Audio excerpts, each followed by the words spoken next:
Bitcoin, which is very hard to change. It enables cheap experimentation, it enables stuff like DeFi, it enables stuff like privacy protocols and all the good stuff.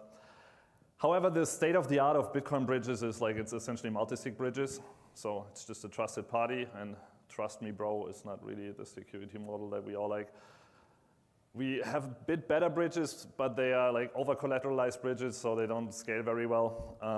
And that is kind of like the state of the art. So the big question is, how do we build better bridges? And in particular, how do we build better bridges without a consensus upgrade? Because consensus upgrades are super hard in Bitcoin.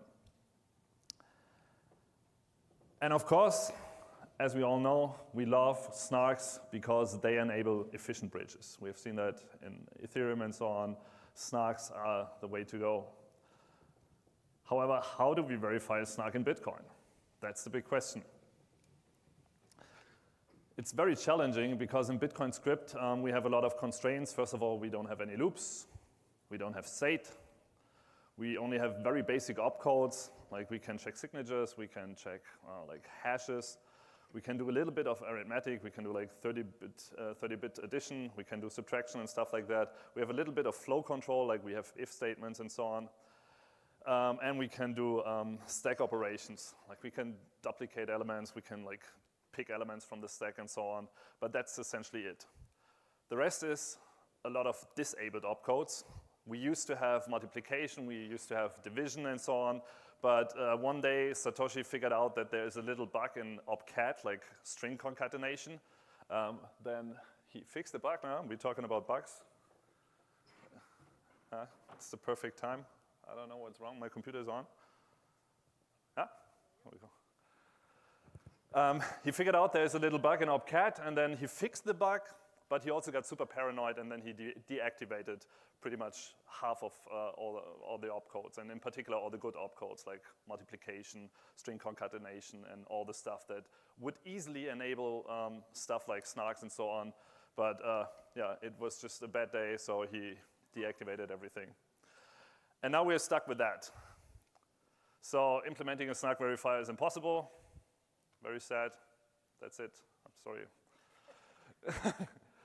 But maybe it's not impossible. Maybe it is possible because Bitcoiners are crazy and they are not satisfied with impossibility, so they try very hard for years and years and years, and then we figure out a simple recipe for actually verifying or for actually implementing a snark in Bitcoin script. It's not that hard. Yeah? You just take a couple million 32-bit additions, then you sprinkle a little bit of if statements on top of that. Maybe you add a couple of subtractions. You unroll all the loops, and maybe a few lookup tables because that makes everything efficient. And then sprinkle a little bit of Liam tricks on top of it. And voila, we've implemented a snark verifier. Great. Enjoy a snark. That's it. Well, not really. The problem is if we do the math, like a little bit of back of the envelope calculation, let's choose like a gross 16 verifier. We all love it. It's great, constant size proofs, great tooling and everything. And it's mostly field arithmetic, and yeah, it's mostly multiplications. And a single field multiplication is already 50,000 opcodes. So it's roughly 50 kilobytes of script. And we need roughly 30,000 of them. And after we've optimized it a lot, we end up with roughly a gigabyte of script. So maybe that's not quite what we want, because the block size is only 4 megabytes. So we're a couple orders of magnitude off here.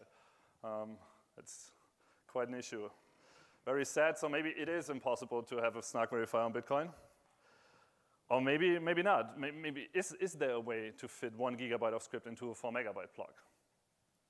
And actually there is. That's BitVM. That's the key idea behind BitVM, to do some tricks to fit these 1 gigabyte of script into a single block. And the key ideas behind that, the first idea is trivial. We have seen we can just implement a snark verifier in Bitcoin script. Just do it. It's a lot of work, but it's possible. And the next thing is, if we could somehow introduce state into Bitcoin, then we could apply optimistic computation, and that would enable efficient falsification instead of verification. And those are like the 3 key ideas behind BitVM. And now I'm going to walk through the second and the third one. How do we introduce stateful script? Actually, Bitcoin script is designed to be completely stateless. Like every script execution is independent of every other script execution. There is no native way to transport state from one script to another. However, maybe we can hack it in there somehow. And it is actually possible to introduce state using signatures. The idea is if we could just verify signatures for arbitrary messages, then we could use that to enforce the same value for, let's say, X in script A and in script B. And the trick, how we do that is, let's say Alice, she provides a signature for X42 to be able to execute script A, like we force her to execute script A with a time lock or something. And then she has to set some value for X. And then everybody can watch the chain and extract that signature from that transaction. And then Bob can just reuse that signature and use it in script B. And then he can set the value of X also to 42, just by reusing that signature. And he's bound to the value that Alice gave because he cannot forge Alice's signature. He has to use X equals 42. He cannot set it to X is equal to 23 or something because he doesn't have a signature for 23. And this way, at least in the two-party setting, we can introduce state.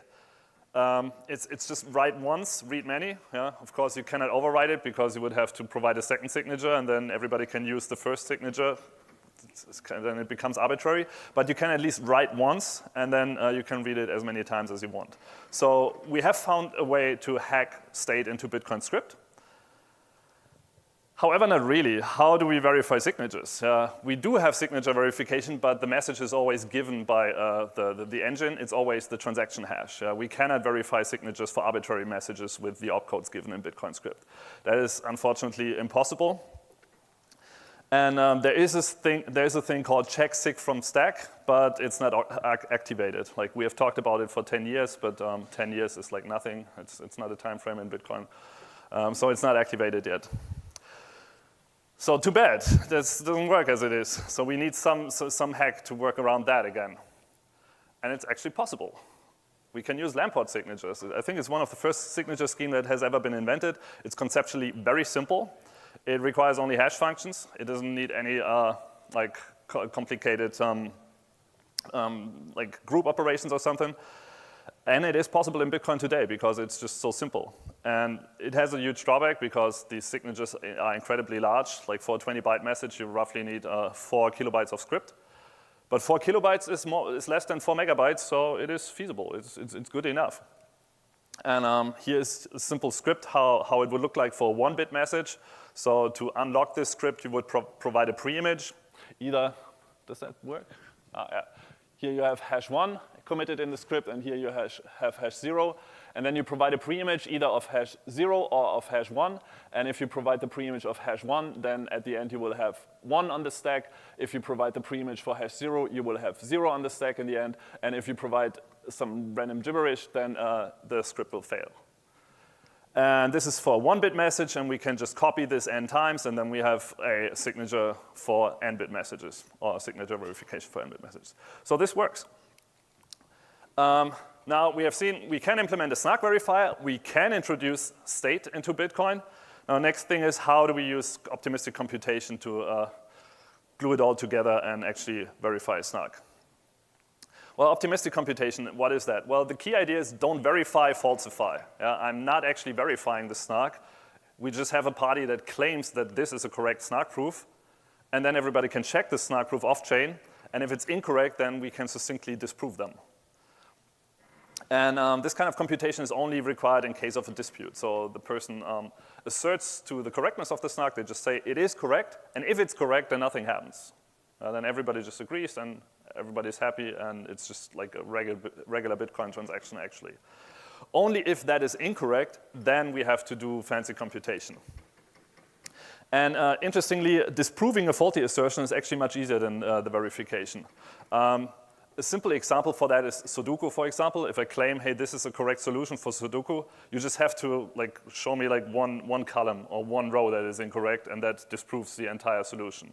Right? So you don't have to check the entire solution to show that the solution is incorrect.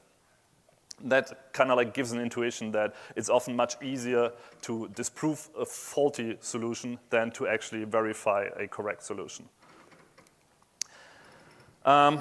A little bit of background info. Most people are not that familiar with Bitcoin. In Bitcoin, we have a cool thing called taproot, tap trees address. And a taproot is actually a Merkle root of multiple scripts. So you can have arbitrarily many scripts.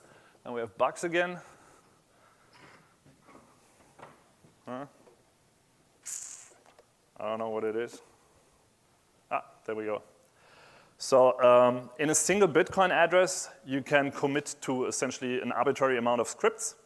And you can spend from that address by satisfying any of these scripts. So it's essentially a huge disjunction. It's essentially either you can satisfy script 1 or script 2 or script 3 or script 4. And if you can satisfy any of them, you can spend from that address. And yeah, you can have essentially arbitrary many scripts in such a taproot. And each of these scripts can be up to 4 megabytes. So we can have in a single address essentially arbitrary amounts of scripts, but we can only execute one of these scripts. But this is a great primitive that will help us to actually build our optimistic verification. There we go. Now, how do we build an optimistic snark verifier? This idea is very similar to naysayer proofs. Maybe you've heard of them. It's essentially the same idea. The idea is you commit to the snark and to the execution trace of the verification of the snark. So you run off-chain the snark verification, and then you commit to the snark and also to the execution trace of the verifier, to like essentially every step of the verification. And then people can look at that execution trace, or like, first of all, they look at that snark, and then they verify it off-chain. And then if it's incorrect, then there must be some error in the execution trace, because the execution trace cannot return true if the proof was false. And yeah, there must be some error. Some step of the execution must have been incorrect. And let's just abstract it a little bit. Let's say the snark verifier is just some abstract function. Let's call it f, and the proof is x, and the result, like it should be just true, is y. We split f up into like 1,000 chunks. Let's call them f1, f2, f3, and so on to like f1000. And these intermediate results, these z's, they are the intermediate results. And the first chunk, it consumes the proof, and then it produces an intermediate result. Then we feed that intermediate result into the second function, then it produces the next intermediate result, and so on, and so on, and so on. And if the snark was incorrect, then there must have been some error in here. One of these assertions, at least one of these assertions must have been incorrect. Because if they were all correct, then it would return false if the snark was false, or if it was an incorrect false, if it was an incorrect proof. So there must be some error in here. And you can just check that off-chain. Yeah? You know the proof. You can just run the verification off-chain, and then you can also produce that trace. And then you can falsify any faulty step. And if you can just falsify a single step, then that suffices to falsify the entire computation. For example, let's say f of 42 of z41 is not z42. Then you execute exactly that. In that huge tab tree, for every of these f's, you will have one script, and you will execute exactly that script that didn't lead to the correct result. So the operator, or the person who provided the proof, they claimed that f of 42 of z41 equals z42. But if you execute that script and feed z41 into that script, you can compute the correct result and then show that the correct result is not the z42 that they claimed. That's the key idea behind that optimistic verification, essentially. You just disprove a single step, and that allows you to disprove the entire computation by just running one of these sub-computations, just one step of the computation, essentially.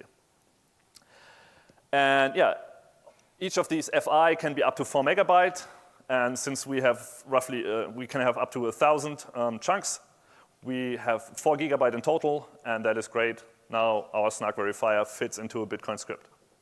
And that's the high-level idea behind BitVM and how to verify a snark optimistically in Bitcoin. So great, now we can verify or falsify a snark in Bitcoin script. But that's only half of the entire thing, because we haven't built bridges yet. Now we have that great primitive that we can verify snarks, so we can verify the state of some site system. However, we don't have bridges yet. And now we need a bunch of hacks to actually enable these bridges. First, we have like some high-level thoughts about these bridges. We want to bridge, of course, to any other system. And the idea is a bit clunky is fine. It's not too bad if the bridge is clunky and slow, because it's fine if the bridge is used only rarely, and if it's just like a guarantee that you can always get the money back from the site system, and it's only used for large amounts, because end users can just use cross-chain swaps. They don't have to necessarily use the clunky bridge, the slow bridge. They can use swaps between different layers, and yeah, just use like this as like a much faster layer. The underlying layer, the bridge in itself, is just to guarantee the value of the sidechain asset, the value of the bridged asset. And we introduce a fixed set of operators who are operating that bridge, but verification is permissionless, so anyone who has a stake in the system can verify. But the set of operators, the people who actually move money between the systems, they are permissioned. You have a fixed set of them. And then we end up with a bridge that has quite nice guarantees in comparison to the state of the art, which is like multi-sigs essentially. We do have a federation still, but here a single honest member suffices. Like if just a single member is honest. In particular, we have a trusted setup, and in that trusted setup, we can have like roughly 1,000 co-signers. Essentially, we have to create a huge MuSig. Maybe you've heard of that, like a Schnorr multisig. It's like a basic MPC, multi-party computation. And we have 1,000 co-signers, and if one of them is honest, then the bridge is safe. And on top of that, we also have these bridge operators. And these bridge operators, they actually operate the bridge. And the guarantees are, as long as one of these co-signers in their trusted setup is honest, then the funds in the bridge are safe. And if one of these operators is live, then the bridge is live. But even if all these operators are malicious, they cannot steal from the bridge. So this is a nice improvement over the state of the art. And of course, you can become a member. Like if you're a huge liquidity provider and if you have like a huge stake in the site system, then you can become a member. You can become a co-signer or even an operator, and then you don't have to trust anyone. Then it's trustless from your subjective perspective. Now we have to introduce state again, and the next hack is that we can do that with so-called connector outputs. So the idea here is we have some kind of parent transaction, and there we have an output. I hope you're all familiar with like how Bitcoin transactions work. They're quite different than how it is in Ethereum. In Bitcoin, you always have these UTXOs. So you create coins and you destroy coins with every transaction, and they are not really bound to any account or something. There is just coins. And here, Alice would create an output coin, and she would pre-sign a transaction that we call the conditional transaction. And it is pre-signed such that it consumes her coin, but she also pre-signs this coin. Of course, she doesn't authorize the spending of this, but she says, my coin can only be spent in conjunction with that coin. And this way, she makes her transaction depend on the condition transaction. So this transaction can only be spent in conjunction with the other transaction. Which I think it might be the bottom. Magic. There we go. And the good thing is, like, we can pre-calculate the transaction IDs or the IDs of coins without executing the transaction. So without executing that transaction, if I just know this input coin, I know which transaction ID will be created by this transaction. So I can pre-compute this conditional transaction before that transaction happened. But now I can make a condition and saying, this transaction can only be executed if previously this transaction was executed. And now we can make like a if statement, essentially, that this transaction can only be executed if not the alternative transaction spent that output.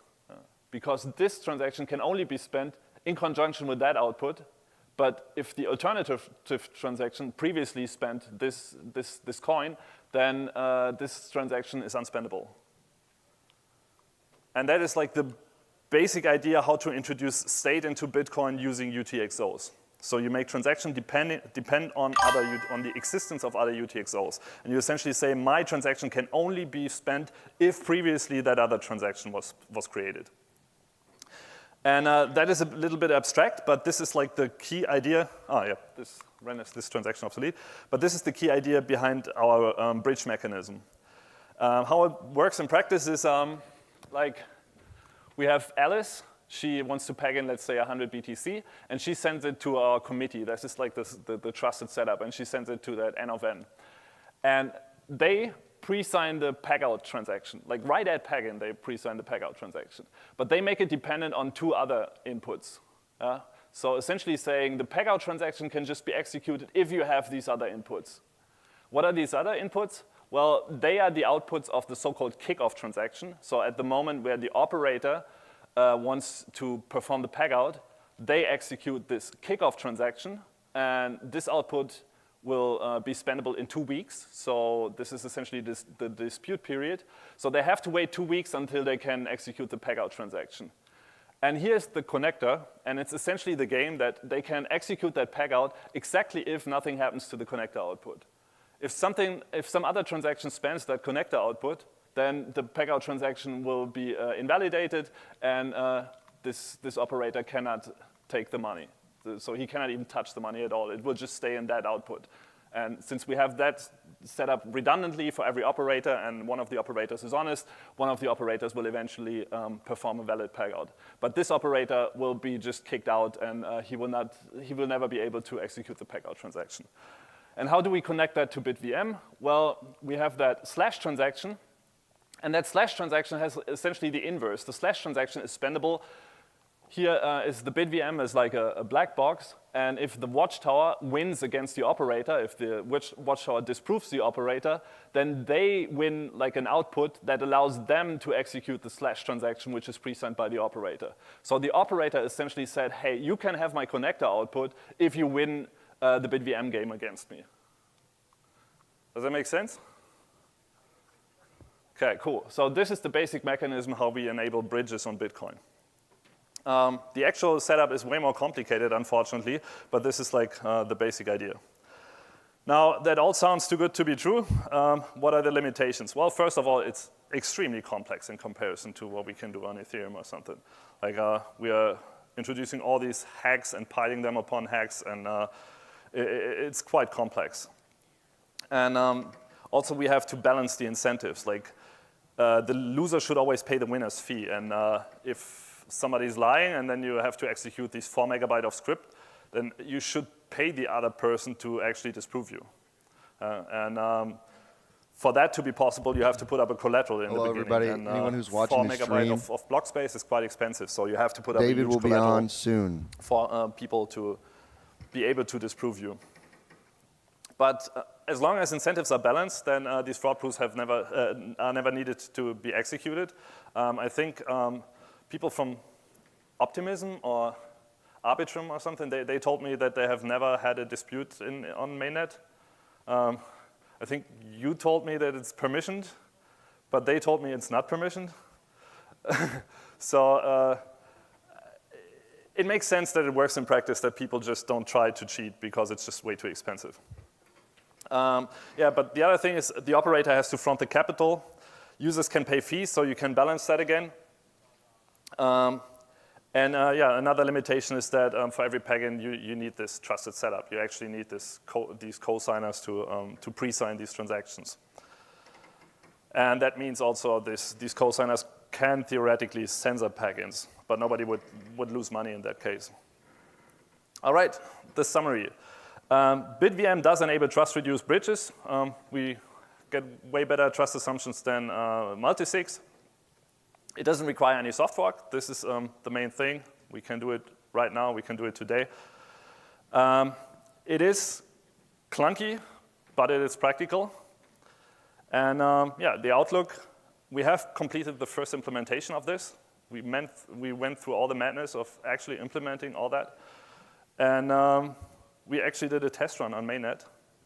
We have executed these transactions and actually falsified a snark on top of Bitcoin, so it does work. Even the security audit is almost completed. And yeah, when mainnet is always the question people ask, hopefully this year. I don't want to promise too much, but it looks like the security audit went quite well. But the funny thing is, we completed it, and now we have a way better idea to do that.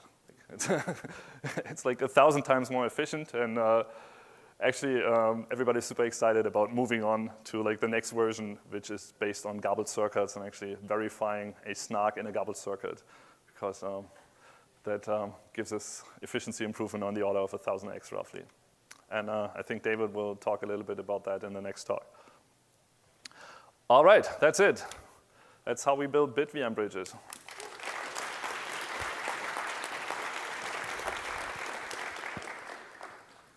All right, I think we have time for a couple of questions. Hi, I appreciate the talk. I'm just wondering if you could elaborate what the advantages of BitVM are over something like scriptless scripts coupled with the ZK snark. Well, scriptless scripts are usually between two parties, and you cannot really build bridges with scriptless scripts. Maybe you can come up with some hacks, but it's just like not that multi-party thing, actually. I'm not sure if you know of any ways to build bridges with scriptless scripts, but I've not heard of it. Okay, so the advantage you're getting to is the number of parties in BitVM could be greater because you need off-chain communication to do. Yeah, like one of the main advantages here is that verification is permissionless. Like anyone can be a verifier. Like even if you're not part of the setup ceremony, you can verify. So if you see an operator lying, then you can disprove them. Okay, awesome, thank you. But by the way, you can combine garbled circuits with scriptless scripts, and then you get essentially snark verifiers in scriptless scripts. Okay, awesome. Yeah. Marko Vukulic, Bitcoin Scaling Labs. Fascinating work. Thank you so much, first of all.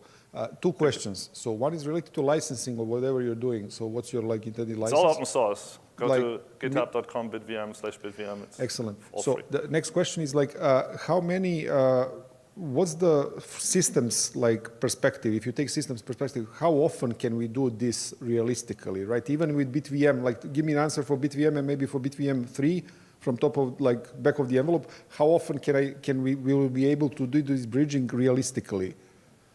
Or maybe amortize cost depending on SAT per virtual byte, whatever is the cost there. Yeah, well, the cost of going through the happy path is very low, actually. The real cost is just that you have to put up that collateral to, for people to be able to force you to stay honest.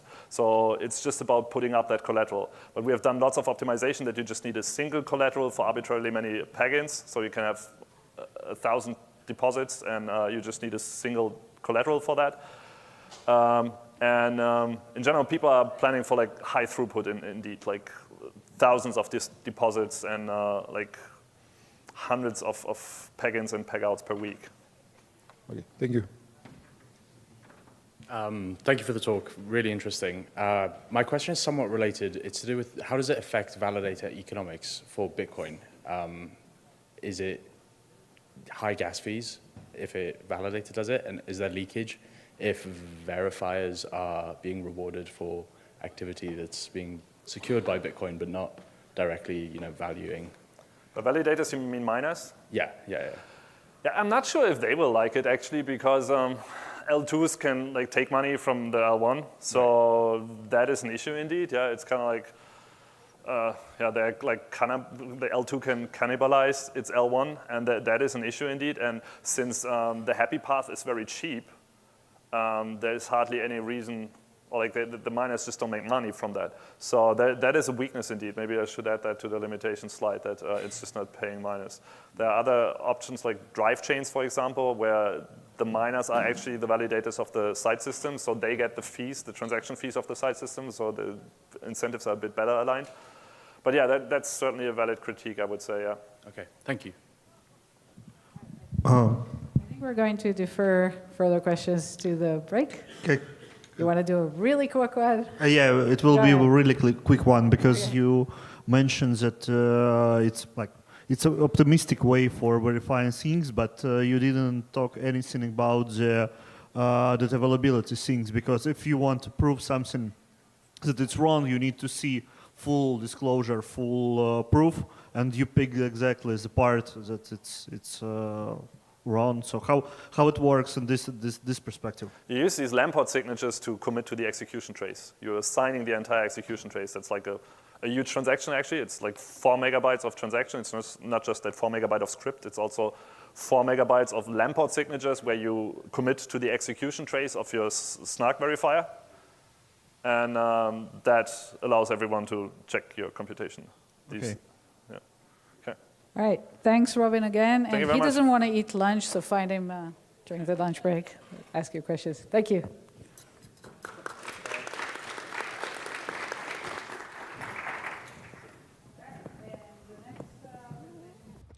This is David now.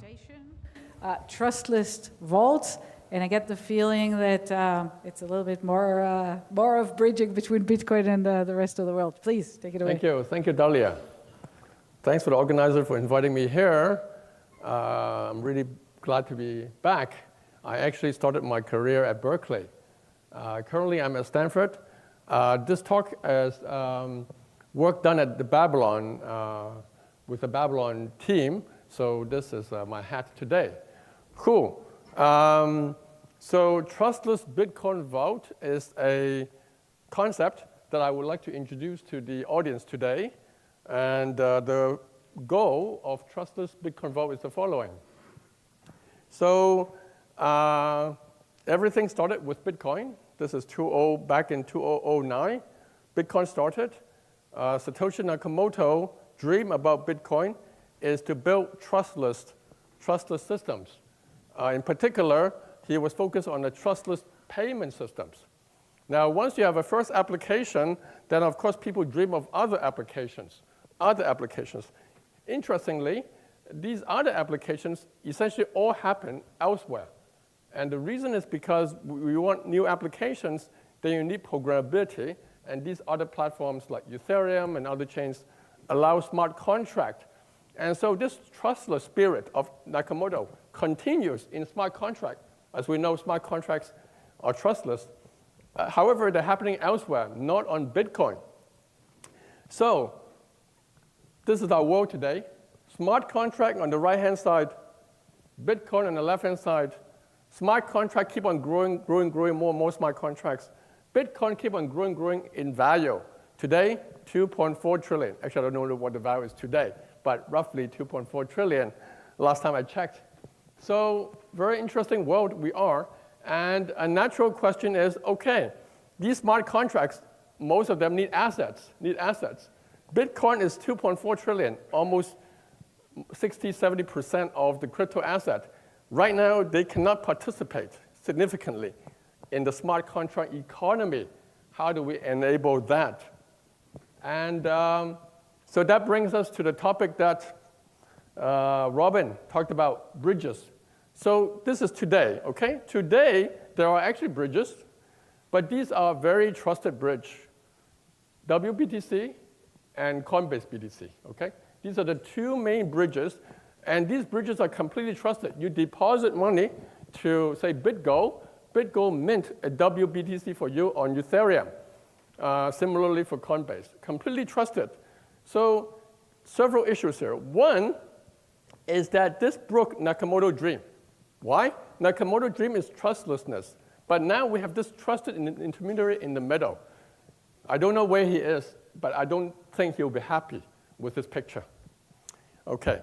Number two is that you can see that a lot of people agree, a lot of Bitcoiners agree with Nakamoto, because look at how much BTC there are. It's less than 1% of the total BTC through this trusted intermediary.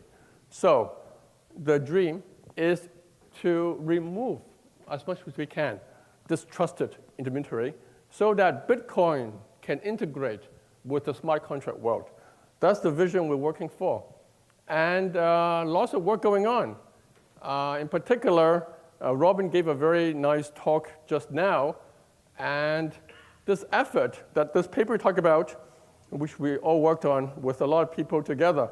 In fact, we find out one thing is that the more people that work on a paper, the slower the paper is in getting done. So that's one of the issues, is that slower and slower as there are more and more people. Interesting dynamics. But anyway, this is a side issue. Nothing to do with my talk today, actually. All right. But the main point I want to emphasize is that although we spent huge amount of intellectual energy on building this bridge, Robin talked about the whole process, there are still trusted assumptions, okay? So it's definitely a significant improvement over multi-sig bridge. And in the paper, we have a very clear analysis of the trust assumption. It's still there. You still need a federation or a signers in that paper. We still need operators. And so the goal is still not achieved. And the limitation really is not because of the snark part that Robin emphasized a lot. The limitation is really the lack of covenant in Bitcoin, the lack of covenant. And this notion of covenant, actually, this concept has been around for many years. A lot of people want to get covenant into Bitcoin, have not yet succeeded. And every time we seem to get close, we get pulled back again. So I'm not so sure we're going to converge. In any case, as a co-founder of a startup project, I certainly do not want to rely on startup on Bitcoin passing a new opcode. Okay, so no new opcode, trusted assumption, what do we do? So here's the key observation, okay? So bit bridging is actually a means, not a goal, okay? Because the goal is to bring this Bitcoin to be able to participate trustlessly in these smart contracts. That's the goal. The bridge is one way of doing it, but there may be other ways of doing it. And today, I would like to propose another way. So to motivate a little bit this other way, I would like to talk about a little bit about a protocol that we launched about a year ago, which is Bitcoin staking. So Bitcoin staking, I call it the second. So why is there this cursor running around here? Oh, it doesn't. Does it run around over there? Sorry? Whoa. How about now? It's very strange. It moves.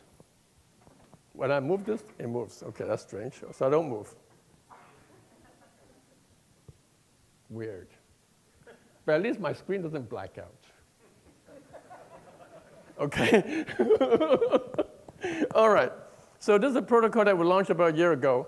I call it the second largest native Bitcoin protocol. Why? Because it is a protocol that allows Bitcoiners to use the Bitcoin natively. Natively means trustlessly. Trustlessly. Why is it the second largest? Well, who's the largest? Bitcoin itself, okay? Bitcoin itself is a native payment system. So that's the largest for sure. I think we're the second largest. So about 5,043,000 Bitcoin on this protocol today. Now, this teaches us something. That is that if you have a trustless protocol, then Bitcoiners will come, okay? And we can see that already. We're only a startup project. We've only been around for a few years. And yet, there are 45,000 Bitcoins trusted, not on us, but on the protocol. On the protocol, very important. They're not depositing money to a Babylon project, to David Shea, definitely not to David Shea. And please, no misunderstanding there. We don't hold custody of any of this Bitcoin. It's locked up on the Bitcoin chain. So that's the first thing we learned, is that if you have a trustless protocol, people will come. People will come. Second is that the core technology, okay, one can abstract it into a concept which I would call, I think this is annoying to me. All right. Lesson, do not buy cheap devices, okay? All right. I think I need to raise more money, okay? so I can buy better pointers. All right, okay, so trustless vault is the core concept that we abstracted away from this protocol. What's a vault, okay? A vault is a box that you can put your money in. In this case, you can put your Bitcoin in, okay? So the staker deposits Bitcoin into this vault, okay? This vault is basically a UTXO in a more technical language, but just think of it as a vault. Now, the whole point of a vault, a trustless vault, is that the staker herself, okay, can always withdraw from this vault unilaterally, provided that certain conditions are satisfied. And these conditions are objective, okay? No custodian you have to ask custodian to sign something to get the money. And two is that there are multiple paths here. There's the unstaking and there's a slashing path. And all these are based on objective conditions. So the Bitcoin staking protocol basically uses Bitcoin to secure proof-of-stake chains. So slashing happens when there are equivocation on the Bitcoin on the proof-of-stake chain. The equivocation event is proven to Bitcoin and enables slashing. So this is a first example of a trustless vault. Deposit money, Bitcoin, withdraw Bitcoin under objective conditions. Okay, so the idea is actually quite simple, is that what we're doing is we're building application-specific Bitcoin vaults, okay? So staking is one particular application, so I'm proposing to generalize this to say that it doesn't matter what applications you have run by smart contract, I will build Bitcoin vaults to allow Bitcoin to trustlessly be injected into the smart contract. So that's the vision of the product. So to explain that better, okay, so let us focus on one example, and this is an important example because this is quite an important application, which I call Bitcoin-backed lending, okay? Bitcoin-backed lending. So you're Bitcoiners, all right? You got a lot of Bitcoin, and maybe you're a miner. You're mining Bitcoin, and you got a lot of Bitcoins. However, you need fiat. You need fiat. Why? Because you need to pay for equipment, right? So what do? You have your Bitcoin. Okay, you can sell your Bitcoin. No, nobody sells Bitcoin. What is the selling Bitcoin? Nobody sells Bitcoin. But you still need to eat. You still need to buy equipment. What do? You use the Bitcoin as a collateral to borrow stable. Quite a compelling use case. Okay, so let's see how we can create a trustless vault for this application, and then we can generalize a little bit afterwards. Okay, all right. So here's the application. In this application, this is the structure of the vault. So the borrower, Bob is the borrower. He deposits collateral into this vault because he wants to borrow stable, okay? After he deposits the collateral, then stable is lent to him on a smart contract, say a Morpho or Aave protocol, on another chain, Ethereum, let's say, okay? Now, two events can happen to allow the withdrawal of Bitcoin from the vault. First is the upper path, where the borrower himself, the Bob, can redeem, but under the condition that if the loan is already repaid to the lender, Larry, and the Bitcoin price remains more than 50K, the liquidation threshold, okay?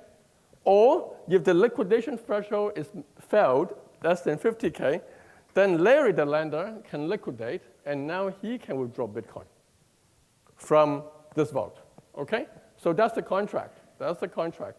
So again, you see, you meet the condition, the properties, that you have these conditions for withdrawal, and now we want to build a protocol that enforces this contract. And this vault is on Bitcoin chain, but these conditions are happening on a smart contract, say a Morpho contract on Ethereum, okay? All right? So to build this thing, we need to first figure out what the key properties we want to achieve. So the first property is that we want the withdrawal conditions to be specified on Bitcoin, okay, trustlessly. We want to be able to specify these conditions.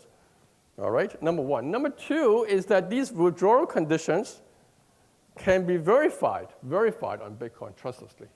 So if you have these two properties, then we have achieved what we need. First specify and then verify. So first specification, how do we do that, okay? All right, so the way to do that is the following. Bob and Larry, the two parties in this lending contract, pre-sign a set of Bitcoin transactions. So this is trustless because each party can trust us because the counterparty cannot change the withdrawal conditions unilaterally by signing another set of transactions because these transactions have to be jointly signed by the two. Okay? So this is the place where we overcome the lack of covenants. Because the only party, whoa. Did I say something wrong? Is Nakamoto complaining? I'm worried. Whoa, what's going on here? Okay, guys, what's going on? How do you fix this problem? Sorry? No. Mirror display. Why did it work earlier and now it doesn't work? I have no idea. What did you do, Robin, to fix the problem?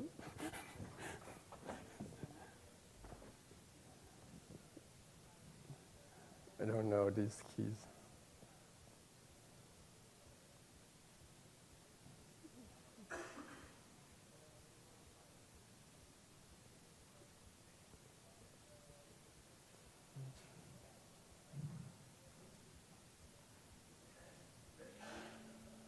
Is there any support back there?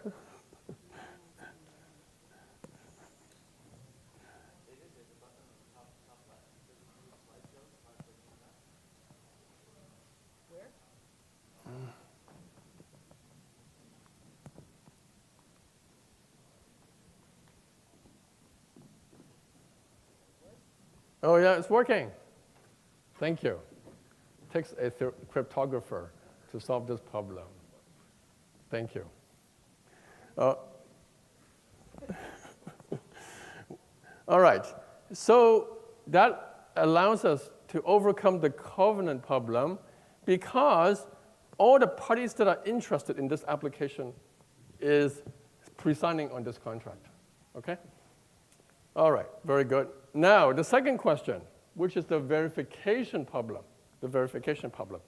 So here, this problem is quite similar to what Robin talked about in the first talk, verification.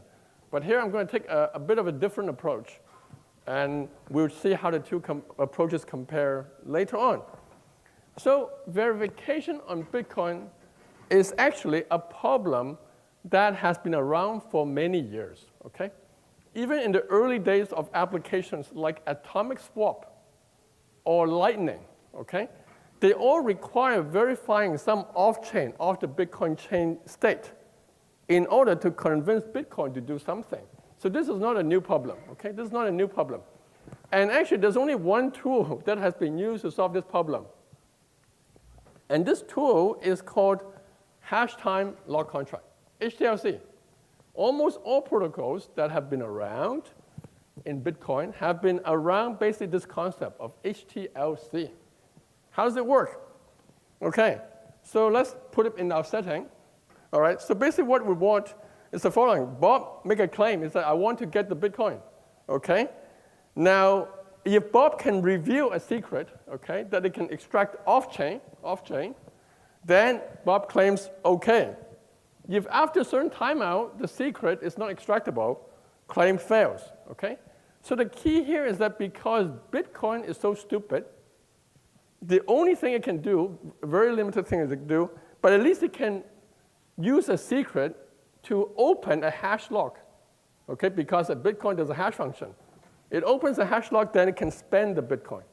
So that's how it works. So based on this very simple concept. And there are two forms. This one is called non-challenge based because only Bob is involved here. atomic swap, for example, is a non-challenge-based protocol.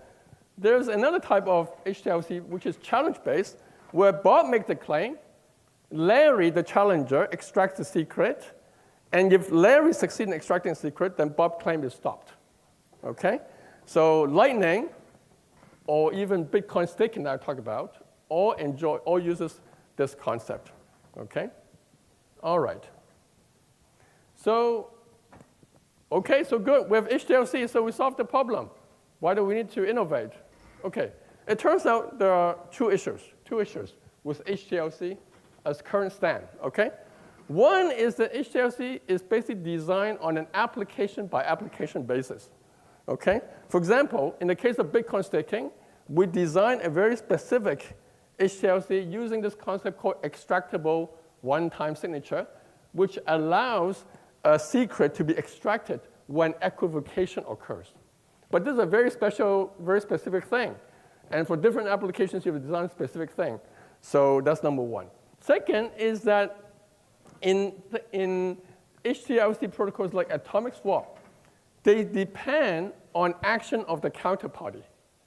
And actually, that's one of the biggest limitations of atomic swap, is because liveness is controlled by one party. And this leads to the so-called free option problem. So there are multiple drawbacks. So what we want to solve is the following. Okay? We want to support any applications using this vault. And so we want to be able to essentially achieve secret revelation for essentially for general NP relation. General NP relation. So that's the holy grail. Can we extract? All right. Now, when a cryptographer sees this statement, then there's a very natural first problem to think about. And this is the problem of witness encryption. Okay? So witness encryption is essentially solving exactly this problem, which is given a message, given a string, you want to be able to decrypt the secret by Bob if this string is valid under an NP relation. If it's invalid, then you cannot extract the secret at all. And with this primitive, then one can do the following. So Larry can generate a secret and encrypt it, witness encrypt it. Okay? Bob, once they see the witness, in other words, the correct condition on the smart contract, it can decrypt the secret, and it can use the secret to open the hash lock. Okay, so therefore, if you have witness encryption, then you can solve the problem that we want, general NP relation. And just to point out that this is a non-challenge-based protocol, no challenge. So I went around, so I'm not a card-carrying cryptographer at all. So I go around, all my friends, like Dan and other friends, Amit Sahai in UCLA, all these are my friends. And I asked them, hey, I have this witness encryption. Can you solve it for me? And all of them say, look, do not touch this problem. Danger, danger, danger. And so I got discouraged. I was like, doesn't work. All right. It turns out, though, we can make it work, okay, by, in some sense, adding a sort of a little bit different flow, but similar in flavor to witness encryption, which is the following, okay? So the same M again, okay? And now Bob will sign on this M, okay? Bob will sign this M, and Larry will do the decryption. Larry will do the decryption, okay? So this Bob is basically creating a structure here, encryption here, so that Larry can decrypt based on Bob's signature, okay? And Bob, since Bob has both the private key and the secret, it can jointly design this structure in such a way that it's actually doable efficiently without solving the witness encryption problem. And so if we have this device, which we called, turns out it's called conditional disclosure of secret, then you can run the protocol like this, the on-chain protocol. So Bob claims with a signed witness, Larry will try to prevent Bob if Bob is wrong by revealing the secret. And the secret is revealed if the M is invalid. And so this is a challenge-based protocol based on conditional payment. And it turns out that one can instantiate this in an efficient way through the following: choice of signature scheme and encryption decryption device. First, you use a Lamport signature. 2, you use Garbo circuit. And with this pair, you can actually efficiently achieve the functionality. Now, a problem is, of course, the message M is very long if it's just a computation, entire computation. So you do the standard cryptographic trick, which is to turn it into a ZK proof instead of the data itself. And now it's much shorter, 128 bytes. And so effectively, this box is like Larry running an off-chain SNOC verifier. Okay? So this is exactly what Robin mentioned at the very end of the talk. Instead of running a verifier on-chain, you run it off-chain. And so you put it all together, you can now do this. So this is what people call BitVM3. And this is something we've been working hard with the BitVM Alliance on. It's motivated by a paper by Jeremy Rubin in 2025, only a few months ago. And essentially, it's going back to the roots of Bitcoin, which is extracting secret, in contrast to the BitVM2 approach, which is based on basically verifying the proof on the SNOC verifier and somehow reducing the SNOC verifier as much as we can. So we did some experiments to compare the two approaches. Okay, so we ran an experiment. Robin talked about experiment, and actually we ran the experiment. 5.4 megabytes on-chain cost. $15,000 is what we paid, hard cash here, not Bitcoin. $15,742 to be precise.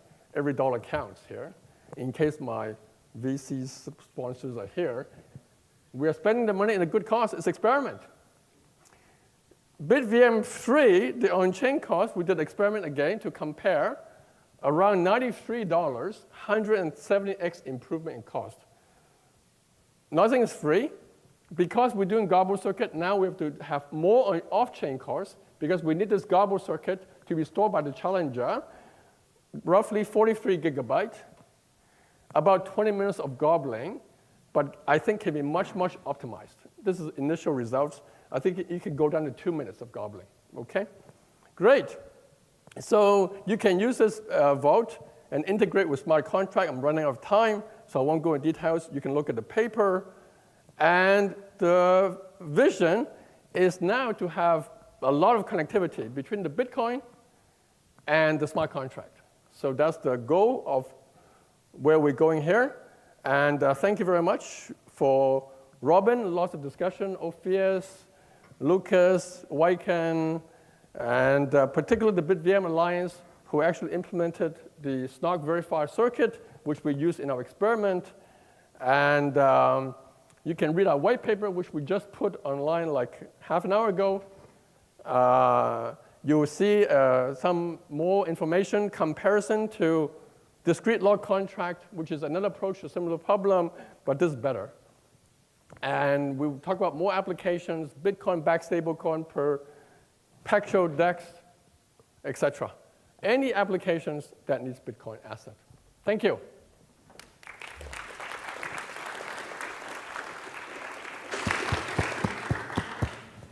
Thank you, David. Questions for David?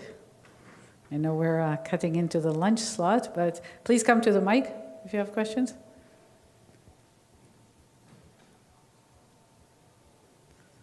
So I'll ask a quick one. Would it have been easier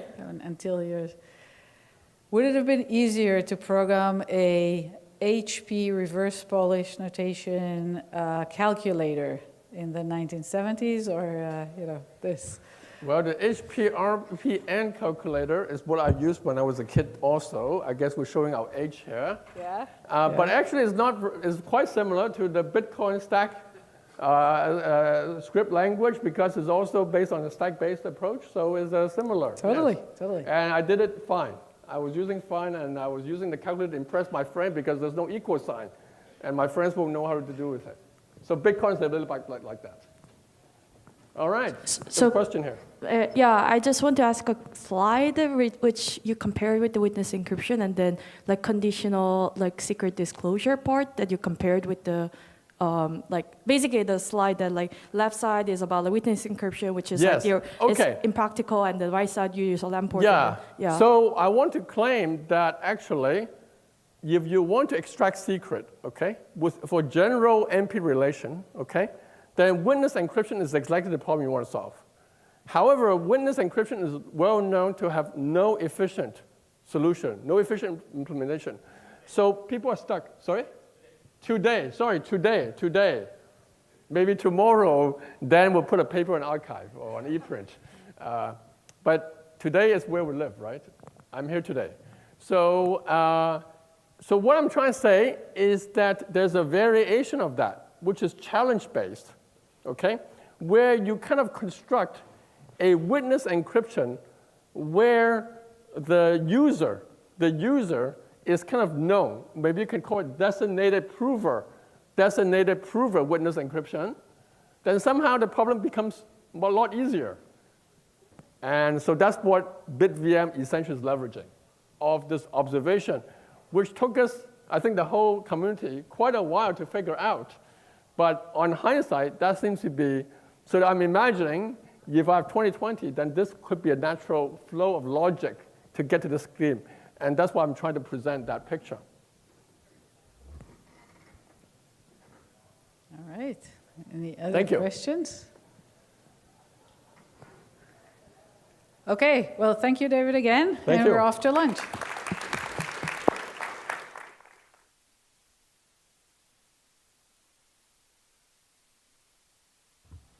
Okay, guys, that was the Babylon update. Seems interesting. I actually have no idea what they were talking about, but it'd be cool to see their white paper, which I will view later and probably do a YouTube video on. So stay tuned for that. If you guys like my content, please subscribe and hit that bell notification for continued content notifications. Okay? I'll see you guys later.